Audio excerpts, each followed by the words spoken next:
got the class started. So today we are week 13. So I'm taking back the class. So I'll be doing today's lecture. So following the book, right now we're in chapter 5. So basically that's diffusion transformations. So my plan right now, since I'm sure you know that every semester we have 16 weeks, right? And basically starting, not including this week, we still have 3 more weeks to go. Okay, if you look at the schedule. So today I will cover chapter 5 according to Porter, that little book over there. So diffusion, and then next week what my plan is I'm gonna do a sort of a catch up of each sort of the chapters I sort of missing. So kind of close that gap and do a comprehensive review of each of the chapters. So next week is the most important highlight of the entire semesters. Like if you have no idea what's going on for the past weeks, you can really throw that back of your head, and then next week is the most important one, right? Because my plan is to do a comprehensive review of each of the chapters in a quick, retro flashback. So whatever I'm gonna cover next week is gonna show up for your final exam. So I'm the person that there's no trick, right? Whatever I said that's gonna be on the exam is gonna show up in the exam, right? It's only probably the number is gonna be changed. That's probably it. So I advise you, for those that sometimes comes to the class and sometimes don't come to the class, it's best to advise them to come really next week. All right. So I'm going to cover, because the comprehensive exam do cost you, is it 20% if I recall correctly, or 10%, more or less around that. Another thing is last week the due date is for the outline of the paper. So for those, if I didn't give you a comment, meaning that you're fine, you're good to go, based upon that structures, regardless if it's Mandarin or English, that structure is fine. Now, for those, if I give you some comments on it, give you some suggestions, comments, advice, I actually ask you to come and talk to me a little bit later, because I think there's still some part a little bit either misunderstanding or part of your confusion. Again, this entire term paper is a literature review, so nothing to do with your experiments. All right. Second is I really advise you to write by yourself, right? So no AI generative or AI polishing stuff. You can have a terrible grammar, and then you use Grammarly for polishing, right? I really guarantee you I'll be probably the last person to read your paper until you get your degree. Perhaps you're going on a master's degree or PhD degree, you will have your advisor reading your thesis, but I guarantee you that this class or this semester or till the end of your bachelor degree or master, I'll probably be the last one or probably the second one to read your paper and really give you some feedbacks. Right? So really, really take some time to write that paper. Okay. Another stuff is we have. Scroll down this. So we have another second homework that's due because of Dr. Q that asked all of you to do some terminology translation. So what I've done is that I have uploaded a slide right over here, second homework info. So you'll see all the terminologies, and your second homework is really straightforward. All you have to do is do your translations and give a very easy definition. You don't have to give me like a paragraph of what's going on. Just very brief definition of it. And you can submit it. I believe I set a due date that's on the 17th. So that's Saturday. I advise you to do that way before Friday. So it's again a very, very simple homework that you have to do. each of these definitions, for the sake of your time, you don't have to answer each of it, but at least answer part of it, all right? So I'm the guy that as long as you submit it, I give you full credit. It's just as easy as that. So there's no trick, just do your stuff and then submit. Okay, is that clear? Do you have any questions so far?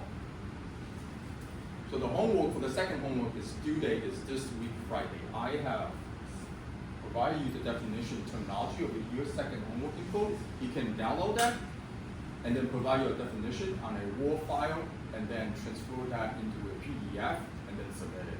What I don't want to see is I don't want to see a Word file, Excel file, or any other document that's not a PDF. All right. What I'm seeing is want to see a PDF, very clean and a very succinct definition of each of the terminologies. Okay. Okay. So let's move on to today's class.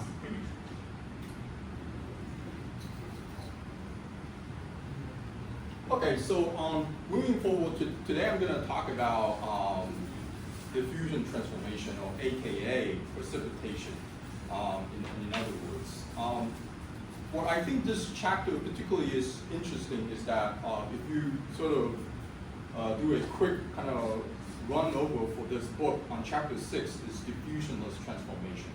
So diffusionless transformations, a great example is modern static transformations. That does not result atoms long-range diffusions, all right? So this, when I talk about chapter 5, diffusion transformations, mostly is a result of atoms moving around because of the cause of diffusion. So here's a couple of few things I want to kind of emphasize. So the kinetical phase transformation, so basically it's the speed when a phase, for example, BCC changes to FEC or FCC. So first, the first is the phase transformation. The phase transformation tells you where a system wants to go in terms of the compositions and microstructures, right? So if you recall that, but it does not, but it tells you nothing about how long it will get to over here, unless you have a TDD diagram, right? So if it's a basic phase diagram, you won't know that. Second is we need to learn about how rapidly phase transformation occurs, because we can make microstructures and composition not predicted by the phase diagram by a combination of heat treatments and adjusting the cooling. So heat treatments and cooling rate do place a significant impact on your final microstructure that results your final material properties. So lastly is we'll first this week sections or lectures are basically very emphasized most of the time on diffusion phase transformations. Okay. So what does that mean? It's basically atoms that's moving around because of temperature. You provide when you give a temperature, right? You give them energy. If you have energies, atoms then can move around and either agglomerate into a chunk that forms a precipitate or second phase and all these stuff. Right? So when we come to that, we always have to ask where's the energy coming from. So mostly it's from temperature. Okay, so it's diffusion. So this is a very typical phase diagram. What you see is a precipitation strengthening. So what I'm going to do is throughout the slide, I'm going to use aluminum coupled, for example. So aluminum coupled, for example, right? So just to refresh for those that are not very familiar, is you have these little precipitates that's coming out from the matrix, and some of them are from the grain boundary, right? So if you look at the energies, which one has the most favorable energies, basically it's from the grain boundary because it has a defect. That results are more favorable for second phases to form on the ground, on the grain boundary rather on the matrix, all right? So with that, you start from the liquid, you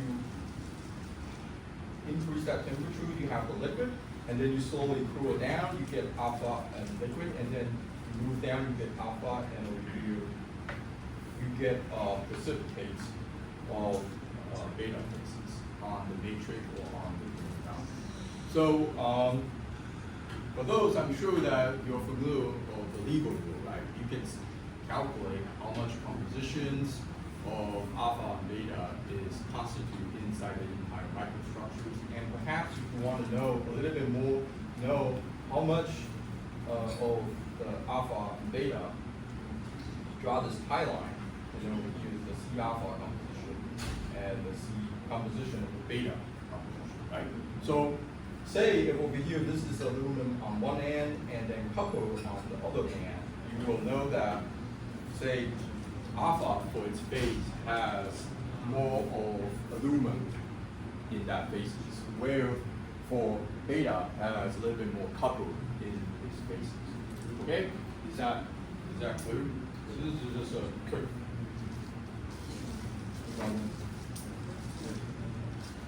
So yeah, so over here is again a zoom in. The reason why, the reason is over here I only crop down from 0 to 50-ish% of composition.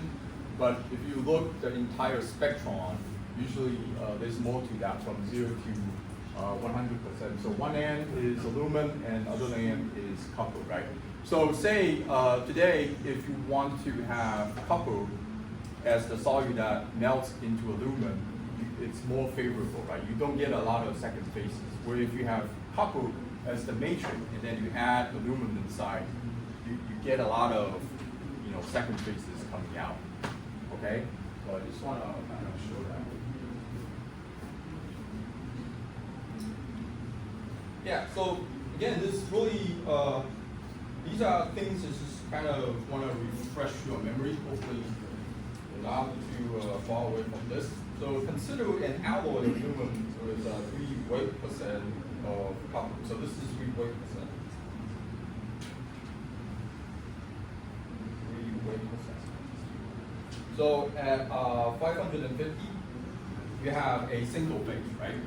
Single phase. So you guys know how to look at the phase diagram, right? So the single phase. So if I stop over here, that's alpha, right?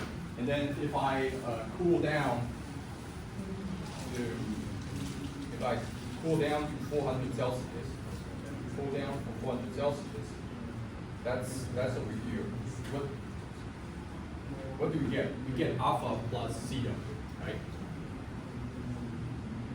So that's the result of precipitated, right? Right? So you guys know how to read that, right? Pretty clear? Good? So if you draw that line over here, you'll know how much the alpha and theta composition is. Okay? Now, the thing is, it comes into, after cooling from 550 to 400, the formation of theta particles, it takes time. So why is the fraction formation? All right? So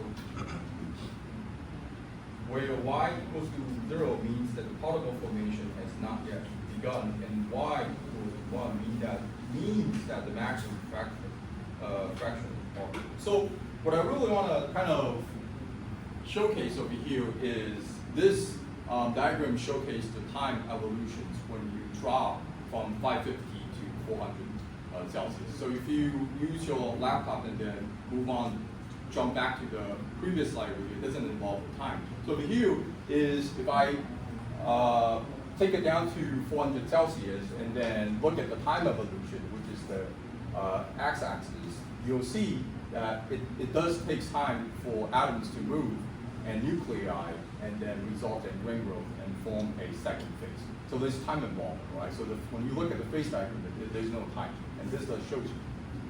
So this is a typical exponential plot, nothing too special about that. So what it does, it tells you is on the y-axis is the fraction of transformation, right? So at 0 degrees, you haven't seen any theta. So if you look at the previous slide, you jumped previously, there's no second phase being precipitated. Now with a little bit of time holding, you stop having formation, and then eventually once you reach a 1 is where you have this little precipitation coming out. So just to refresh your memory, if you look at the previous slide, you look at the SEM, you see little kind of precipitate little black dots either on the matrix or on the ring boundary. So that's what I'm seeing, what you guys are seeing. Okay? So you can again calculate the precipitate using the Lebo rule, right? All right, so this is where the fun begins, right? So we always want to dig in a little bit more, farther, like what's going on, right? So let's look at the particle's evolution. When I say the particle evolution, that means the precipitate, right? So at this point right now, I'm assuming these precipitate are spherical, right? Because it has the lowest surface energy. I understand that depending on like which kind of phases you're growing, we're gonna just kind of jump out from that right now, just assuming it's spherical, right? So during the nucleation period, so when we just raise down, so I'm again at this point right now. So I'm raised to over here, and so at that point, so during that nucleation period, no second phase particles are so even though we are in the two-phase region according to the phase time. So once we quickly cool down, at that time right now, the atoms hasn't enough time to agglomerate into the second phase, right? So there's nothing happening right now. And if lucky enough, we have a microstructure, we can do a polishing and do a line scan. So let's do a line scan. So I'm sure all SEF right now, maybe not every SEF, but most of SEF is equipped with EDS, right? So energy dispersion spectroscopy, right? So we can use the EDS, right? And they give you the element detection. So what happens is we can take this phase, we can take this microstructure, do some grinding, polishing, and do a line scan or point scan, right? Just do a line scan. So what you see over here at the bottom over here is the axis as the position. That's the distance. So think of the line scan over here, that's the distance. The y-axis is the composition, right? So as I expressed that right now, we're cooling down from 2 wet%, from 550 to 400 Celsius, right? And then holding it on that temperature. This is very quick, nothing has happened yet, so the composition is still C0, right? So C0.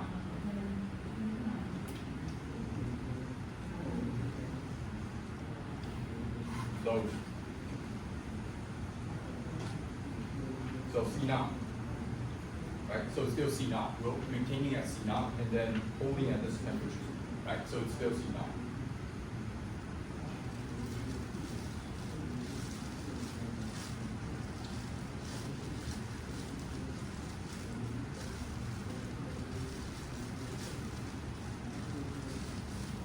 Now, after some time, so this time, after some time, I want to highlight it. So after some time, so this sometimes it's a relative value, right?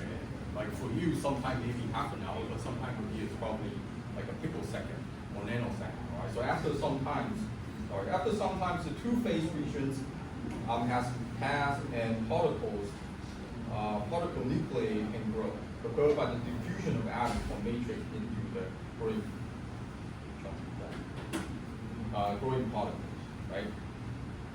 So note that being in the two-phase region allows the maintenance of the sharp concentration gradient that will disappear in a single phase region. So what I'm trying to say is, again, if you draw a line scan over here, I'm going to do a line scan.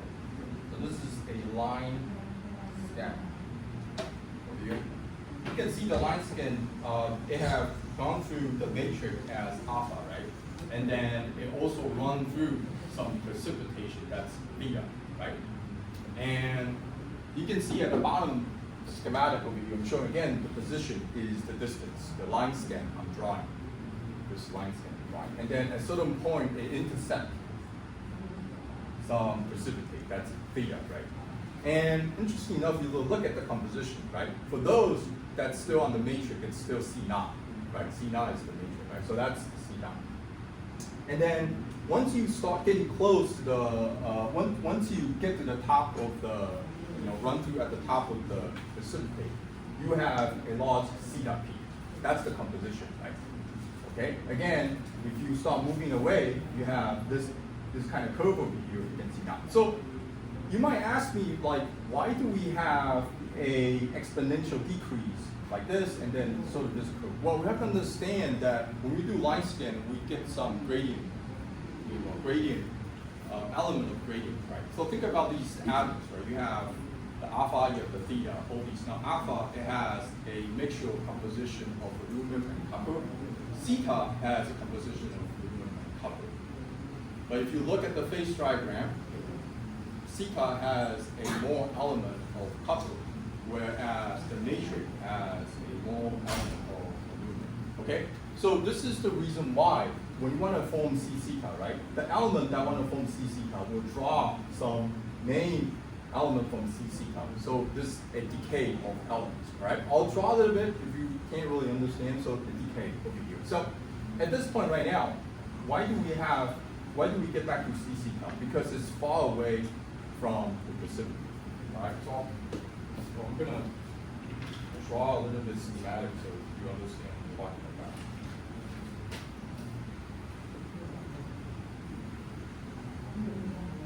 So we have 1, 2, so this is 1, 2, 3, this is 1, 2, okay? And then you will see some like little dots over here, right? This is not big enough. So this is a representation of how big that precipitation is, right? So I'm gonna, on the next page, we have an empty page where I'm gonna draw that.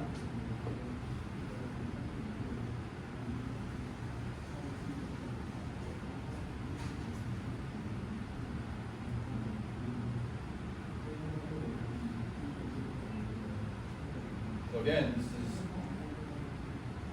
alpha, right? Now, what happened is we have all these elements that's moving in to form the precipitate of the theta. So this is the theta, right? The theta phase, right? So in order to form that theta, all the remaining elements in the alpha, some of these elements has to move in to form that theta phase. So you will have a composition gradient difference surrounding theta. Okay? So let's draw that from kind of dissect.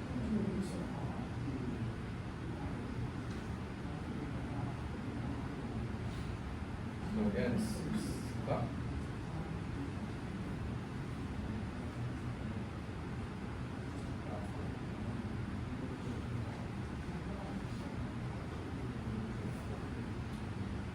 So at phase 1 is we quickly cool down,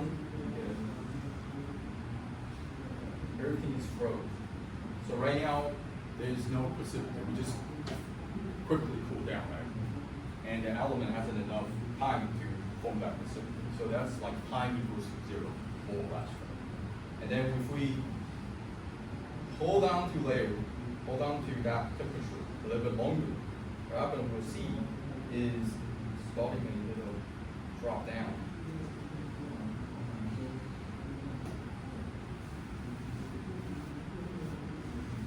Okay, so that's softly that precipitate, right? And then if we hold on to that temperature a little bit longer, it will go down even more farther.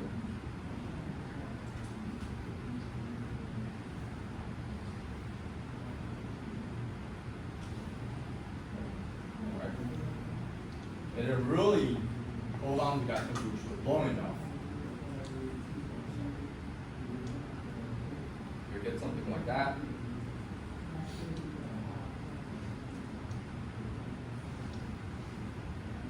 Like a big chunk. So this is the time evolution. Okay. So sometimes you heard the terminology of aging and overaging, right? So these are the root cause, right? So eventually at certain point, you'll reach the transformation y equals 1. So remember the previous slide when I was drawing the phase transformation from y equals 0 exponentially increase to y equals 1. So if you look at the next slide, so once y reach equals to 1, then the net movement will happen from the matrix is fully. So eventually, again, if you draw this 1, 2, 3. This is 1. So this is not a perfect drawing. This is supposed to be the same length. All right.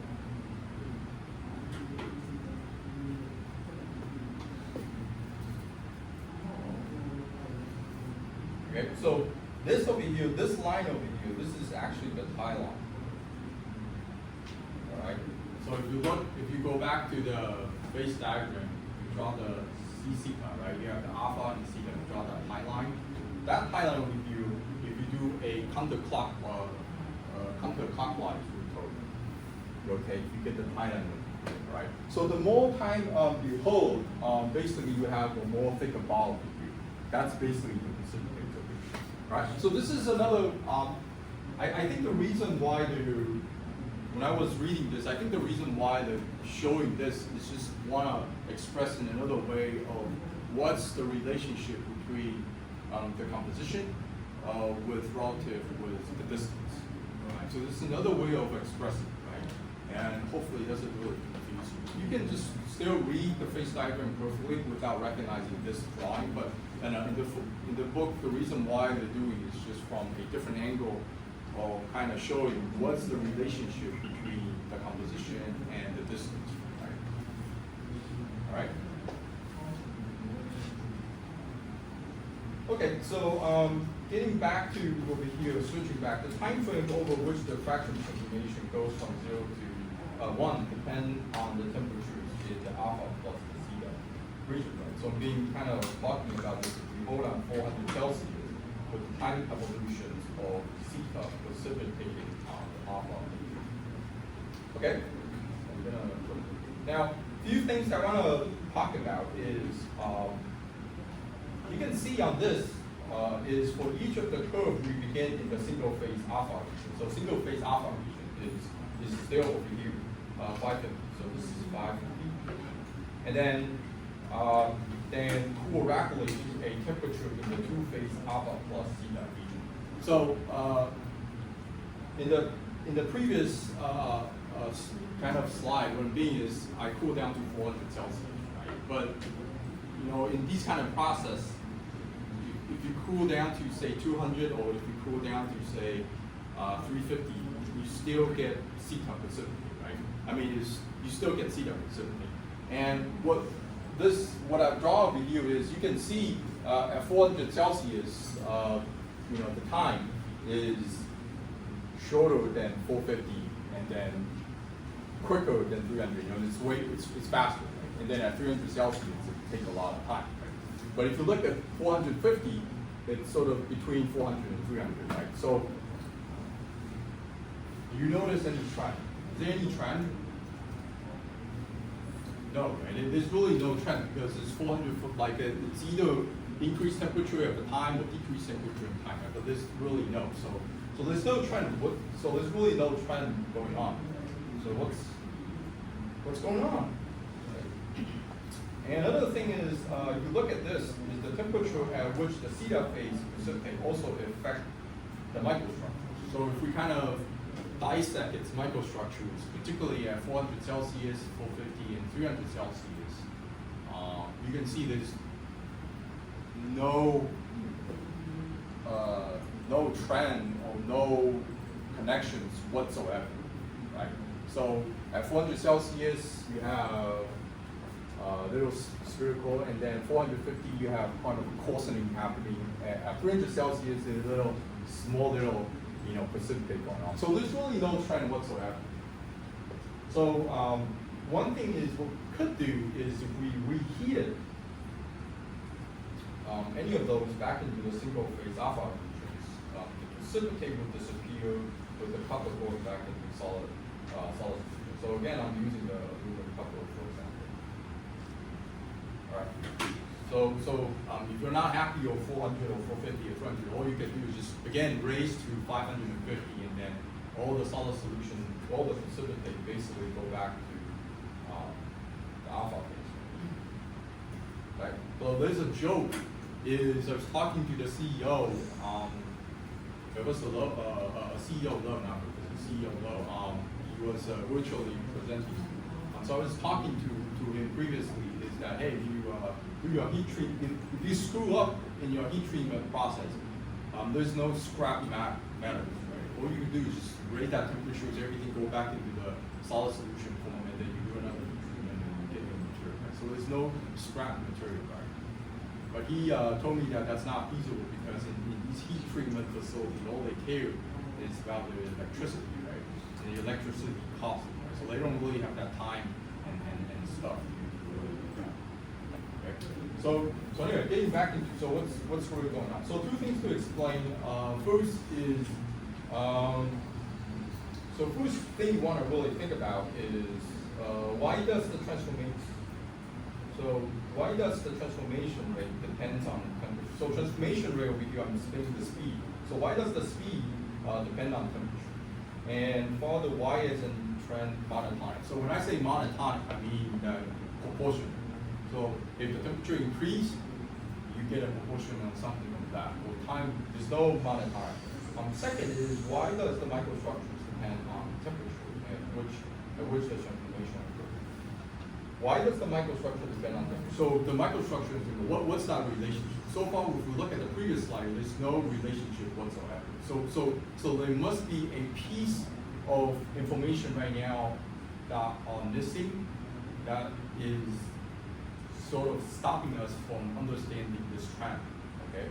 So to answer these questions, we need to consider the thermodynamic, that's the driving force, and the ability of the material response to diffusion. So there's actually two things that's pulling the string.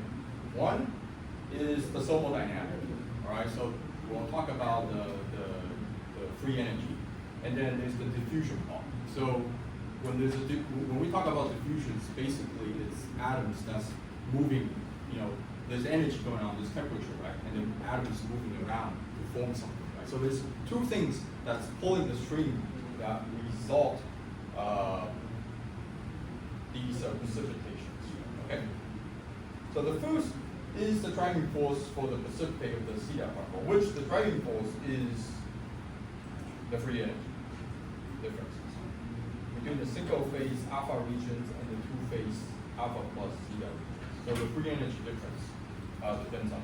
So once you pass the T theta, right?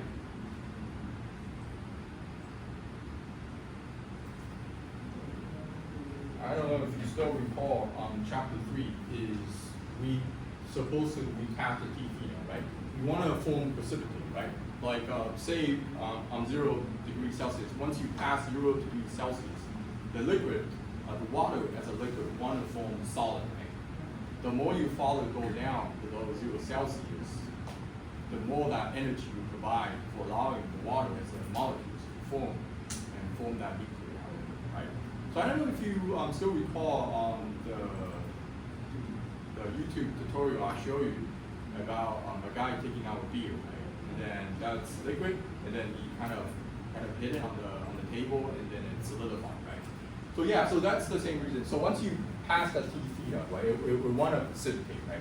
We want to precipitate. And the more you follow go down, the more that free energy, that free energy will provide to help us to nuclear. So that's one of the strings. That's one of the reasons, okay? So here just, I kind of chop into two parts. So this is one and this is two. So one, that's, again, the G free energy. So I'm sure you're familiar with that. Delta G is the free energy difference, and delta H is the enthalpy difference. So again, below the temperature drops below T theta, the greater the driving force for the precipitate of theta particles, and the greater the nucleation rate of precipitate particles. So this is just a fact, right? Nothing. The second thing I want to talk about is the phase change required the movement of atoms, right? Again, when you have temperatures, atom moves around, right? So if you have a higher temperature, it meaning that higher temperatures provide more energy making the atoms moving more faster, right? Now, if the temperature is way low, the element is sluggish, right? So it doesn't want to move. But at a higher temperature, it want to move faster. So over here is you have a higher temperature meaning higher diffusivity. So higher diffusivity meaning just speed. right? Diffusivity, if you get confused about diffusivity, it's just speed, right? The higher the diffusivity, the higher the atom is going to move around. So a greater growth rate for the particles. Okay? So again, there's two things that's pulling the string. One is the free energy, other one is the diffusion, or what we so call the diffusivity. Two things that's kind of pulling the string for the precipitations to happen, right? All right. So getting back into, so if we combine these two things together, as I kind of mentioned, it's two stuff, two kind of important that affect the precipitations. Let's kind of highlight the transformation rate, the rate of the phase change depends on the balance between the driving force and precipitation. So driving force is the free energy, all right? Again, driving force. Free energy, precipitation is the atoms to move around, right? Now, if you combine these two equations together, you're able to draw a vertical line and a line. You're able to draw sort of this curve over here. Now, if you are familiar with the TTT graph diagram over here, if you counterclockwise this rotation 90 degrees, this is actually the TTT diagram, the node. So this is the node. Okay? If you counterclockwise, 90 degrees exactly. So that curve actually is somewhat indirectly you can get from the delta G and D, right? So if you look at this closely, again, the y-axis is the rate of phase change. So the rate of phase change meaning that's the speed. So the higher the rate, meaning the faster we want to change to that material, right? So you want to have more theta, right? Faster. T theta is once you pass T theta, right? You start getting precipitations, right? Now above T theta, you get nothing. You still get alpha. There's nothing change. Once you go down, you start getting T theta, right? Now this over here, this line over here, what I'm drawing, is a combination of delta G and D that you form this line over here, all right? So, few things. I'll dissect what this information tells you, but first thing, let's highlight this. So lower the temperatures favor smaller particles. Right, so meaning that you have high nucleations and slower.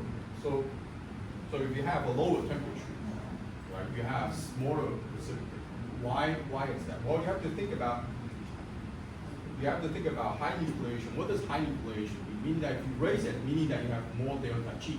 So if more delta G, you meaning that hey, you want to form more nuclei, right? But on the same stuff, on the same kind of thing right now, if we raise down to that temperature, the temperature is too low for the atoms to move around, so that it inhibits grain growth, right? So slower, right? So you get slower. Now, second is if you have a higher temperature, if you lower it down, if you raise down the temperature to a higher temperature, you favor larger particles, right? Because what it does is that you may have a lower nucleations and gravity. So nuclear meaning that you have a smaller delta G, but because of high temperature, the elements are faster moved to result in grain growth. All right. So these are two things moving forward. Right? So I'm not sure. This is the same direct pictures in your book on the chapter 5. So I took it down. So this is y-axis is the transformation rate, and axis is the temperature. Right. So over here you can still. So here this is the T theta. Right? So once you pass the T theta, you'll get precipitated. It's just are you getting a fine precipitate or are you getting a coarse precipitate? So fine means small precipitate, or you're getting a huge chunk of precipitate. Right? So this is depending on where temperatures you're kind of located at. Right? All right.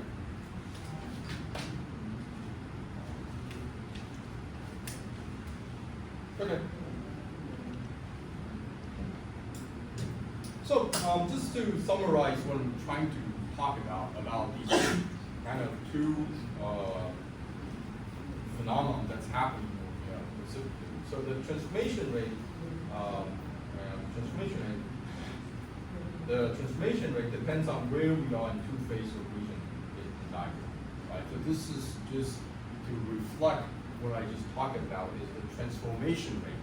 The speed depends on where we are in the two-phase region of the diagram. So two-phase again is the alpha plus theta, right?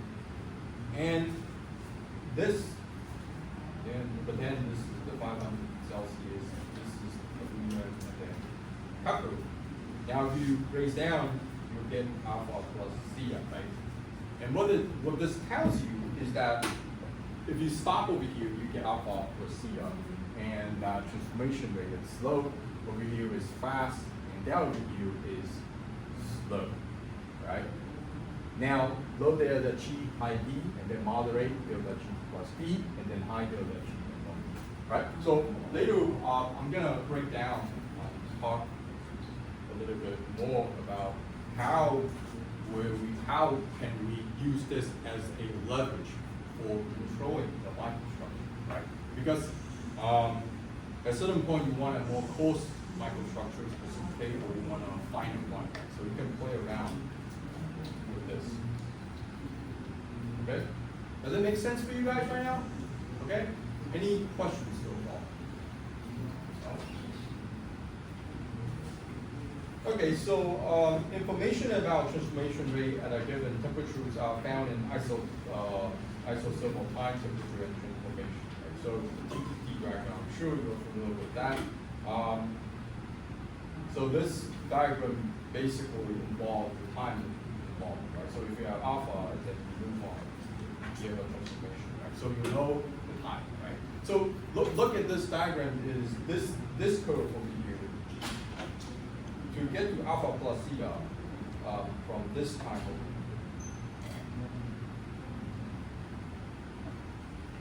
here. Right? So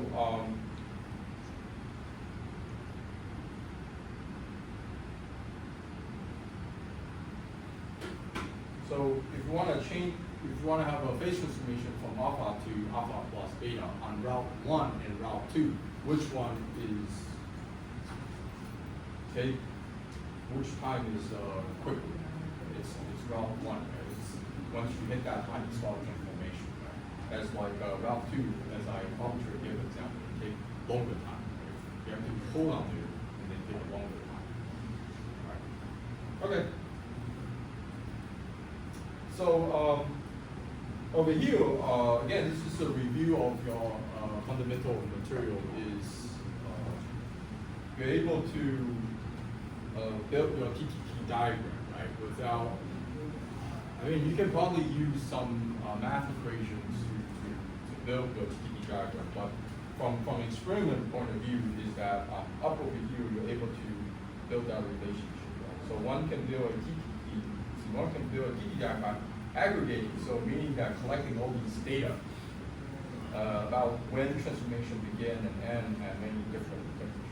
Right? So what you do, what it does is that this is 0 and then 1, right? And then you form that line, and then you do another one. You get this, you that, then you this, that, you get this line.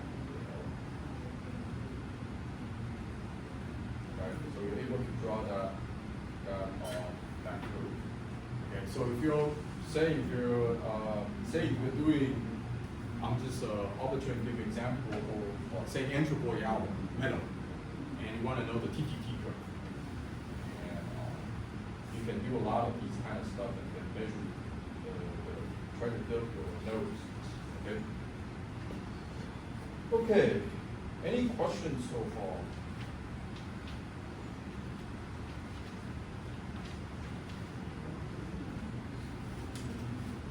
Okay, so again, getting back to precision strengthening, this is what I've been talking, so 550 and then 400 Celsius. according to the book, there's a few things I'm sure some of you already know, some of you don't know. So interactions between dislocations and precipitate. So if you have, at the same time, if you have dislocation with precipitates, they actually inhibit the dissipation movement, right? And increase your material strength, right? So the precipitate, what it does is it acts as a inhibitor, or like a stuff that prevent dislocation movement. So you lose your ductility. That's one of the things compromised. Right? So if you want your material to be brittle, you have a lot of precipitate, and then you'll get a very brittle material. Right? And if you get a brittle material, the kind of exchange for that is that you get a higher strength. Right? You get a very higher strength. So there's always a when I was learning this, there's always a give and take for this, right? There's no perfect, like if you wanna pursue a higher strength, you compromise for the ductility, right? And if you want a ductility, you compromise for the strength, right? So there's always kind of give and take stuff. Right? There's no perfect material where you want this, at the same time you get that. Okay, so again, book diving into kind of, this is from the figures over here. I kind of taken down from the book. So the book sort of organized into a couple of few parts. So this is help you to understand like precipitates in a more zoom in fashion. So you have the coherence interface, strength coherence interface, and then bottom of, so up over here is again strength coherence, but bottom of here is incoherent interface. I will not spend too much time on this. So there's three categories between this. One is the coherence interface, strength coherent interface, and then the last one is the incoherent interface. So when you have an incoherent interface, it basically is the lack of coherence. There's no longer a strain field, and only the physical presence of particles. So at this point right now, it's just a second phase that's in the matrix, right? The second phase. All right, see that. And over here, coherent interface. Coherent interface over here, you can think about this as a solid solution strengthening, right? So you guys know solid solution strengthening? Okay? So like salt in the water, salt in the water, if you have a limit of the salt, you try to stir, you have one phase, right? But if you add too much salt inside, the salt to precipitate, you get two phases, right? Two phases because they're already oversaturated, right? So in this kind of situations, you can try to resonate or relate that as incoherent interface. If you add too much salt inside the water, you get oversaturated, right? But you have just smaller limit amount, you have coherent interface, slightly a little bit more, you start seeing some small product kind of coming out from the water, there's strain coherent interface, right? Does that help you guys to know that kind of technology? Okay? Good. All right, so a few things let's highlight this is as the precipitate. So as the precipitate particle grow with time, their interface with the matrix changes from coherent to incoherent, resulting in a drop in yield strength. So it all comes down to, well, over here is the time. So the longer you hold upon that temperature, meaning that provide the elements to move around, and the more time you hold, you start getting these precipitate and start to grow, effect. And then this is the part where you want to prevent, right? Because if you have more particles that start growing, you get an incoherent. Right? Let's have a break over here, and then we'll start